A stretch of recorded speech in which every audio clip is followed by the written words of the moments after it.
اگر آپ بستر میں رہیں گے، اگر آپ سکون کی نیند سوتے رہیں گے، اگر آپ زندگی میں جہد نہیں کریں گے، اگر آپ اپنی کمفرٹ زون میں رہیں گے، تو یاد رکھیے زندگی اتنی ہی ڈسکمفرٹ ہوگی، اتنی ہی ہارڈ ہوگی. آج فیصلہ کر لیجئے، اگر آپ صبح جلدی اٹھیں گے، کام پر جائیں گے، فوکسڈ ہوں گے، دوڑ لگائیں گے، کچھ پانے کی جہد کریں گے، اپنے آپ کو برانڈ بنانے کی جہد کریں گے، تو ایک وقت ایسا آئے گا کہ آپ کی یہ مشکل آپ کو کمفرٹ زون سے نکال کر ڈسکمفرٹ زون میں محنت کرنے کا عادی کر دے گی. اور جب آپ اپنی ڈسکمفرٹ زون میں محنت کرنے کے عادی ہو جائیں گے تو آپ کی زندگی آٹومیٹیکلی کمفرٹ زون میں داخل ہو جائے گی. ایک وقت ایسا آئے گا جب آپ کو کام کرنے میں، محنت کرنے میں، ہر وقت لگاتار جہد کرنے میں خوشی، آرام محسوس ہونے لگے گا.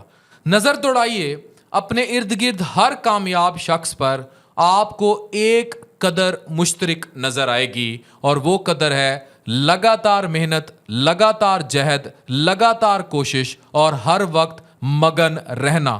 آج اپنے ارد گرد ہر اس ہڈ حرام کی طرف دیکھیے جو ہر وقت زمانے کو، ملک کو، سیاست کو، حالات کو کوس رہا ہوگا، لیکن پڑا منجی کے اوپر ہوگا، کوشش نہیں کر رہا ہوگا، جہد نہیں کر رہا ہوگا.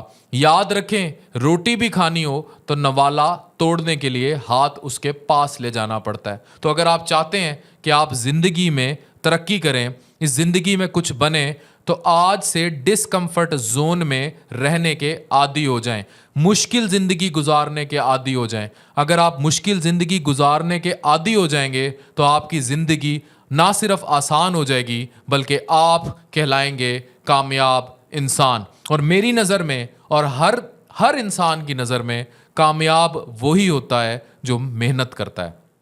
یہ محنت لگاتار محنت ہوتی ہے، لگاتار جہد ہوتی ہے، لگاتار کوشش ہوتی ہے، اور اس کے لیے آپ کو کمفرٹ زون یعنی اپنا بستر چھوڑنا پڑتا ہے. دوڑ لگانی ہوتی ہے اس پار سے اس پار، اس پار سے اس پار، اور لگاتار. ڈاکٹر عفان کیسر، سائننگ آف.